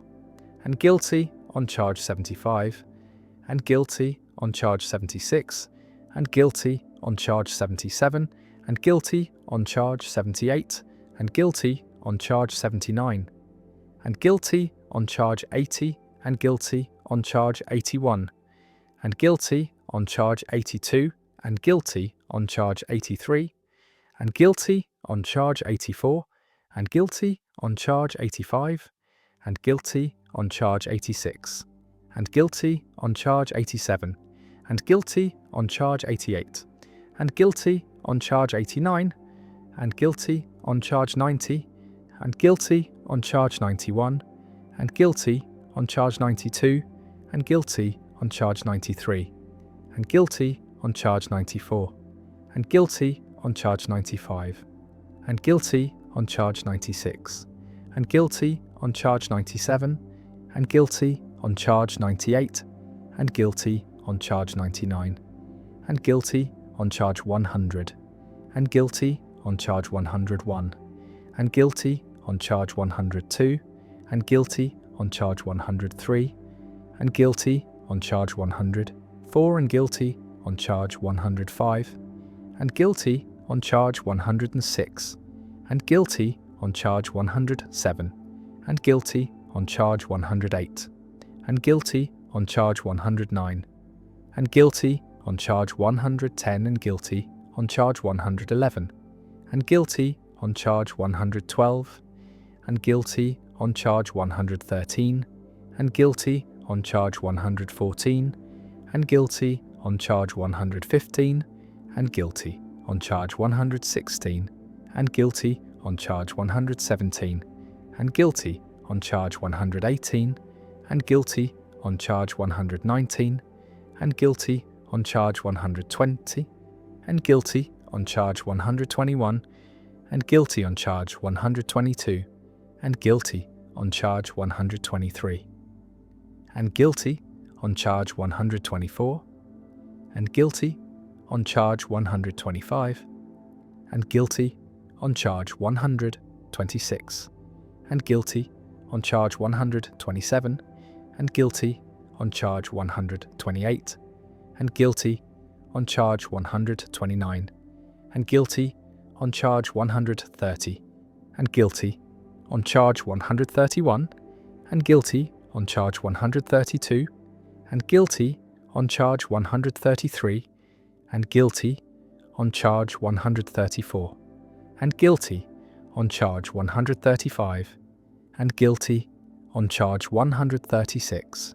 and guilty on charge 137, and guilty on charge 138, and guilty on charge 139, and guilty on charge 140, and guilty on charge 141, and guilty on charge 142, and guilty on charge 143, and guilty on charge 144, and guilty on charge 145, and guilty on charge 146, and guilty on charge 147, and guilty on charge 148, and guilty on charge 149, and guilty on charge 150, and guilty on charge 151, and guilty on charge 152 and 2, but not guilty of the conjunction if the conjunction requires proving additional facts beyond what is needed for the individual charges. And this is not. Irrational, not a failure of the jury, but reflects the structure of legal reasoning, reflects the difference between individual sufficient confidence and conjunctive sufficient confidence, and the law recognizes this by allowing separate verdicts on separate charges, by not requiring that verdicts on individual charges entail verdicts on conjunctions, and this is a practical recognition of what the preface paradox reveals theoretically, that consistency is not always achievable, that rational decision-making sometimes requires accepting things that logically conflict, that the demand for perfect consistency would paralyze action and judgment. The Buddhist concept of holding views lightly, of believing without clinging, of maintaining epistemic humility, resembles the attitude the preface paradox recommends, the attitude of believing each claim while believing one is probably wrong somewhere, of committing to specific positions while remaining open to error, of avoiding both dogmatism and relativism by taking stands while acknowledging their provisional nature. And this is not inconsistency in the sense of confused thinking, but inconsistency in the sense of recognizing that one's epistemic state does not and cannot achieve logical closure, that believing is always an ongoing process of revision rather than a finished state of certainty, and Western epistemology is slowly coming to acknowledge what Buddhist philosophy has long insisted, that the demand for certainty is the demand for something humans cannot achieve, that wisdom involves accepting uncertainty, that rationality is compatible with inconsistency when the inconsistency reflects fallibility rather than confusion. The preface paradox has no solution that everyone accepts, no way to dissolve it that does not involve rejecting some deeply held intuition about rationality or belief or logic. And this is characteristic of the deepest philosophical problems. They reveal tensions between principles we are reluctant to abandon. They force choices we are reluctant to make. They show that our concepts do not fit together as neatly as we assumed. And the preface paradox does all of this, forces us to choose between closure and fallibilism, between logical consistency and epistemic humility, between formal models of belief and actual believing. And whatever choice we make comes at a cost, comes with counterintuitive implications, comes with the recognition that rationality is more complex, more contextual, more human than formal epistemology imagined. And perhaps this is the real lesson of the paradox. Not that we need to solve it, but that we need to accept that it cannot be solved, that it reveals a permanent tension in human epistemic life, a tension between the demand for consistency and the reality of fallibility, and learning to live with that tension, learning to believe carefully while acknowledging error, learning to take stands while remaining humble is not a failure of rationality, but its highest achievement. Attention has become currency, has become the raw material that corporations extract and refine and sell. And this transformation happened quietly, happened gradually, happened so smoothly that most people did not notice they were becoming the product, did not realize that their consciousness had been colonized, that the hours of their lives were being auctioned to the highest bidder, that every moment of awareness was being monetized by platforms designed not to inform or connect or entertain, but to harvest, to capture, to hold the gaze for as long as possible and convert that holding into profit. And the genius of this system is that it does not feel like exploitation, does not feel like theft, feels instead like choice, like freedom, like the vast menu of options that modernity provides. But the choice is curated, is algorithmically optimized, is designed to keep the user inside the platform, inside the feed, inside the cycle of stimulus and response that generates data. And the data is what matters. The data is what gets sold. The clicks and scrolls and pauses and searches that reveal preferences, reveal psychology, reveal the patterns that allow prediction. And prediction is control, is the ability to shape behavior, to nudge decisions, to make certain choices more likely than others. And this happens below the level of awareness, happens in the gap between stimulus and response, happens so quickly that by the time consciousness arrives to claim authorship of the decision has already been made, has been influenced by factors that were carefully engineered to be invisible, to operate in the blind spots of perception. And the engineers are not evil, are not villains, are just optimizing, are just doing what they are hired to do, which is maximize engagement. And engagement is measured in time, in how many minutes per day the user spends inside the system. And the system is very good at maximizing this metric, has been refined through millions of iterations, has been tested on billions of users, has discovered principles of human psychology that academic researchers never found, because researchers have ethics committees and platforms have incentives, and the incentive is to find the exact frequency of reward that keeps behavior going, the exact ratio of novelty to familiarity that prevents habituation, the exact level of difficulty that maintains interest without causing frustration, and these parameters are adjusted in real time, are personalized for each user, are tuned to the individual vulnerabilities that the data reveals. And what the data reveals is that humans are predictable, are hackable, are machines that respond to inputs in ways that can be modeled and exploited. And the exploitation is not illegal, is not even considered unethical by the standards of the industry. It's just business, just capitalism, just the market finding new territory to colonize. And the territory is consciousness, is the hours of the day that used to be empty, used to be boring, used to be filled with thought or rest or staring at walls. And these empty hours were not profitable, were not monetizable, were waste from an economic perspective, and so they had to be filled, had to be captured, had to be converted into engagement. And the tools for this conversion are apps, are platforms, are devices that promise connection and deliver isolation, promise information and deliver distraction, promise empowerment and deliver addiction. And the addiction is not metaphorical, is not exaggeration, is literal, is the same neural pathways, the same dopamine dynamics, the same withdrawal symptoms that characterize substance addiction. And the platforms know this, have hired neuroscientists and psychologists to make the products more addictive, more compelling, more difficult to resist, and resistance is framed as weakness, as lack of self-control, as personal failing.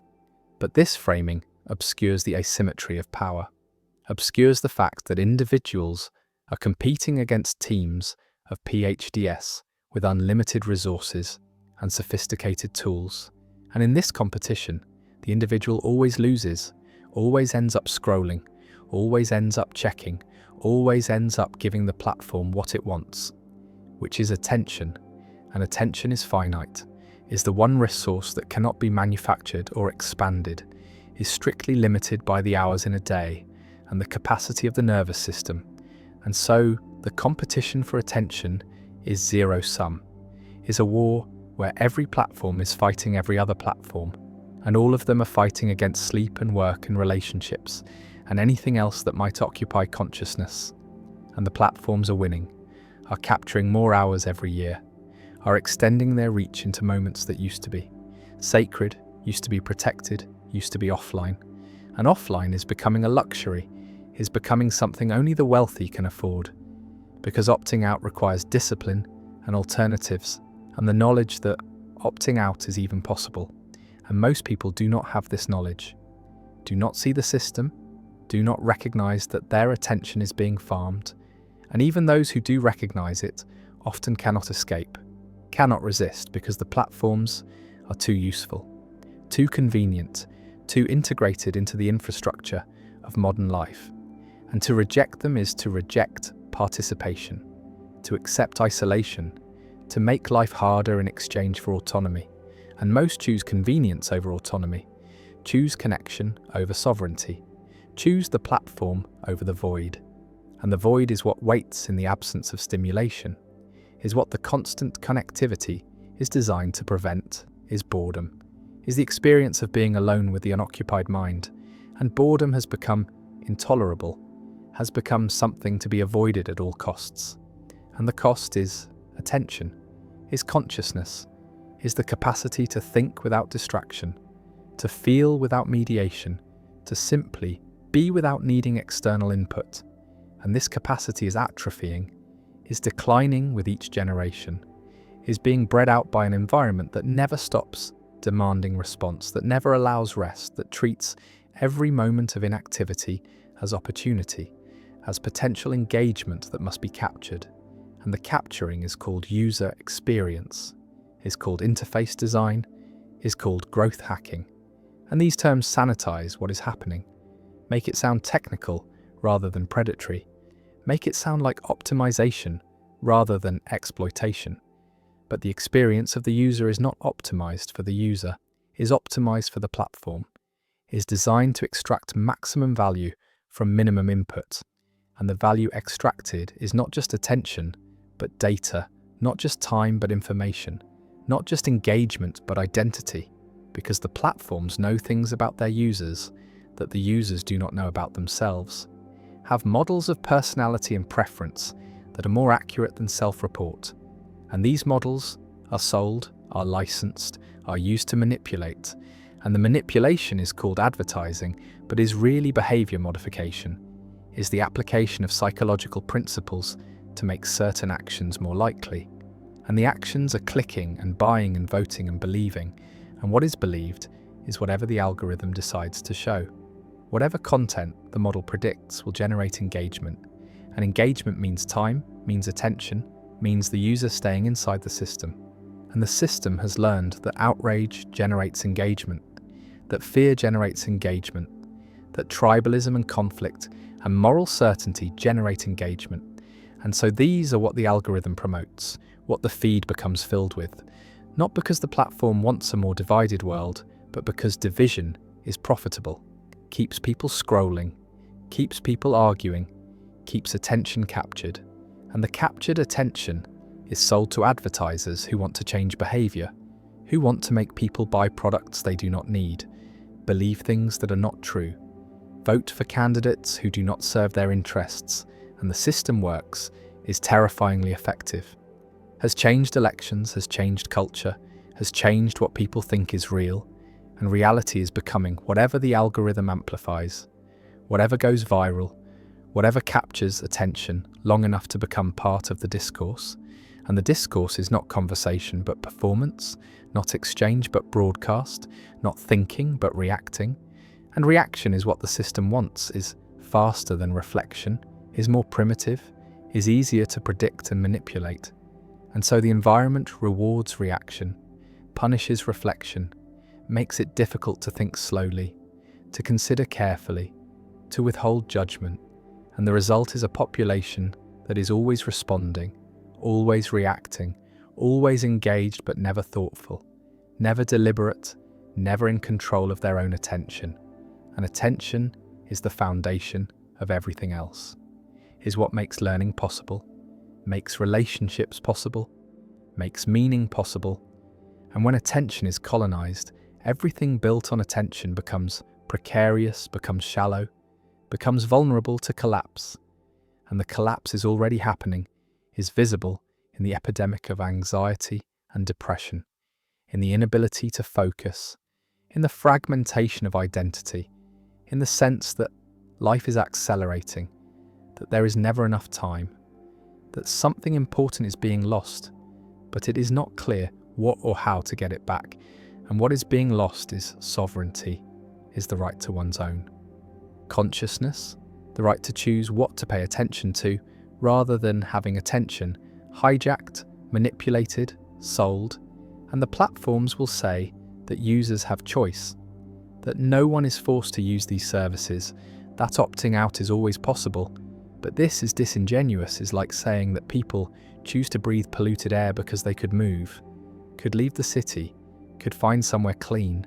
And technically, this is true, but practically, it ignores the structure of power, ignores that the environment has been changed in ways that make certain choices extremely costly, that opting out of the attention economy means opting out of employment, education, social connection, civic participation. And so the choice is not really a choice, is coerced by circumstance, by the fact that the platforms have become infrastructure, have become the roads on which modern life travels. And to refuse them is to refuse modernity, to accept marginalization, and most cannot afford this refusal. And so they stay, keep scrolling, keep checking, keep giving away their attention and receiving in return the feeling of being connected, being informed, being free, when really they are isolated, distracted, captured. And the freedom is the freedom of the hamster wheel, the freedom to run without going anywhere, the freedom to choose between options that have all been curated to serve the same end, and the end is profit, is the conversion of attention into money, is the monetization of consciousness itself. And this monetization was not possible before, was not technically feasible, required technologies that did not exist, required smartphones and algorithms, and the infrastructure to track and analyze and predict behavior in real time.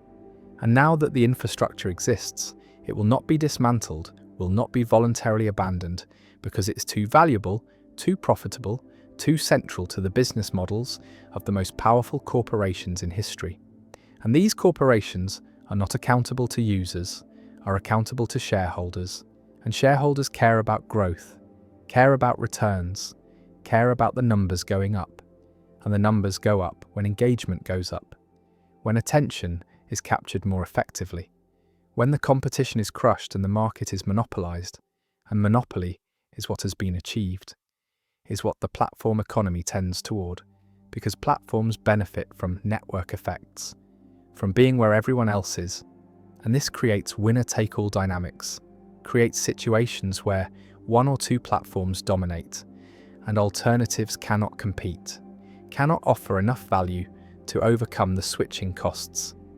And so the users are locked in, are prisoners of convenience, are unable to leave without losing access to the networks that have become essential. And the platforms know this, exploit this, degrade the experience slowly, introduce features that users hate but tolerate because the alternative is worse, is disconnection. And disconnection is unthinkable, has become synonymous with isolation, has become the thing that the attention economy promises to save us from while actually delivering it. Because connection through a screen is not connection, is simulation of connection, is the appearance without the substance, is the feeling without the reality. And the reality is that real connection requires presence, requires attention that is not divided, not distracted, not mediated by an algorithm that is optimizing for something other than the relationship. And such attention is becoming rare, is becoming a gift that few can afford to give, because attention is the thing being taken, is the thing being sold, is the thing that there is never enough of, because it is always being redirected, always being pulled toward the next notification, the next update, the next thing designed to capture and hold and extract. And the extraction is invisible, feels like nothing, feels like just a moment, just a quick check, just staying informed. But the moments accumulate, the checks compound, and hours dissolve into fragmented minutes, into broken attention that cannot sustain thought, cannot maintain focus, cannot build anything that requires depth or complexity or sustained engagement. And depth is what is being lost, is what the attention economy is incompatible with, because depth requires time, requires the ability to stay with difficulty, to tolerate confusion, to sit with questions that do not have immediate answers. And the platforms cannot tolerate this, cannot allow users to sit, must keep them moving, must keep them scrolling, must keep them in the state of perpetual seeking that never finds, perpetual consuming that never satisfies. And satisfaction is the enemy, is what would cause the user to stop, to disengage, to leave the platform. And so satisfaction must be prevented, must be deferred, must be replaced with the promise of satisfaction, with the feeling that the next thing will be the thing, the next scroll will reveal something worth the time. And this promise is never fulfilled, is never intended to be fulfilled, is the mechanism that keeps the machine running, keeps the user trapped in the loop. And escape requires recognizing the loop, requires seeing the mechanism, requires understanding that the feeling of freedom is the trap, that the choice is the cage, that the attention economy is not serving the user, but is using the user, is extracting value and leaving behind exhaustion, fragmentation, the sense that life is happening somewhere else, to someone else, and the screen is a window onto that other life, but never a door, never a way through, only a way to watch, to consume, to experience vicariously. And vicarious experience is not experience, is its negation, is the replacement of doing with watching, of living with scrolling, of being with performing. And performance is what the platforms demand. Demand the curation of identity, the presentation of self that is always positive, always successful, always enviable. And this performance is exhausting, is alienating, is the source of the anxiety that drives people back to the platforms looking for relief. And the platforms provide relief in the form of more content, more distraction, more opportunities to forget that the self being performed is not the self being lived, that the gap between them is growing, that authenticity is becoming impossible in an environment that punishes vulnerability and rewards spectacle. And spectacle is what the algorithm amplifies. What goes viral, what captures attention at scale, and attention at scale is what matters, is what generates revenue, is what makes certain voices loud and others silent. And the silence is not absence but erasure, is the algorithmic decision that certain content does not generate engagement, does not deserve distribution, does not align with the platform's interests, and interests are commercial, are about keeping users inside the system, and anything that might cause users to leave, to think, to question, to disconnect, is deprioritized, is hidden, is effectively censored not by decree but by code, by the automated decisions of systems that have no conception of truth or value or importance, only of engagement. And engagement is the wrong metric, is optimizing for the wrong thing, is maximizing time spent rather than time well spent. And the distinction matters because not all attention is equal. Some attention is nourishing and some is depleting. Some makes life richer and some makes it poorer. But the algorithm cannot distinguish, does not care, measures only duration and intensity. And intensity is easy to generate through outrage, through fear, through the triggering of emotions that demand response. And so the feed becomes a stream of triggers, becomes designed to provoke, to upset, to capture attention through the primitive circuits that evolved to detect threat. And these circuits are not designed for the modern world, are designed for a world where threats were physical, immediate, escapable, not abstract, permanent, global, and the mismatch creates chronic activation, creates a state of perpetual vigilance that wears down the nervous system, that depletes resources, that makes rest impossible because the threats never stop, the feed never ends, the notifications never cease, and the only way to stop them is to disconnect, to turn off, to reclaim attention. But disconnection feels dangerous, feels like missing something, feels like falling behind, and falling behind is unacceptable in a culture that valorizes productivity, that measures worth in output, that treats every moment as resource to be optimized. And optimization means elimination of waste. And waste includes rest, includes boredom, includes the empty time that used to be when consciousness could wander, could explore, could discover itself. And this discovery is what is being prevented, is what the colonization of attention makes impossible. Because to know oneself requires attention turned inward, requires time that is not filled, requires boredom. And boredom is not absence, but presence, is the mind meeting itself without distraction, without mediation, without escape. And this meeting is where insight comes from, where creativity comes from, where meaning comes from. But the platforms cannot monetize insight, cannot sell creativity, cannot profit from meaning. And so these are sacrificed, are traded for engagement, for the illusion of productivity, for the feeling of being busy that is actually being used, being exploited, being colonized. And the colonization is complete when it becomes invisible, when it feels like nature, when the user cannot imagine life without the platform, cannot remember what attention felt like before it was captured, cannot conceive of consciousness that is not mediated, not monetized, not owned by someone else. And ownership is what has been achieved, is what the attention economy has accomplished. Not through force, but through design, through the slow accumulation of habits that become dependencies, through the gradual adjustment of expectations, until constant connectivity feels normal and solitude feels strange. And strange is threatening, is to be avoided, is what the platform protects against, promises to eliminate, and the elimination is achieved, is total, is the end of privacy, the end of interiority, the end of the self that is not performing, not producing, not consuming. And what remains is the user, the node in the network, the data point in the model, the attention that is harvested and sold and never returned. And the question is whether this is sustainable, whether consciousness can survive colonization, whether attention can be extracted indefinitely without something breaking, and the breaking is already happening, is visible in the rising rates of mental illness, in the inability to be alone, in the desperation for distraction that feels like drowning, like suffocation, like something essential has been taken and cannot be recovered.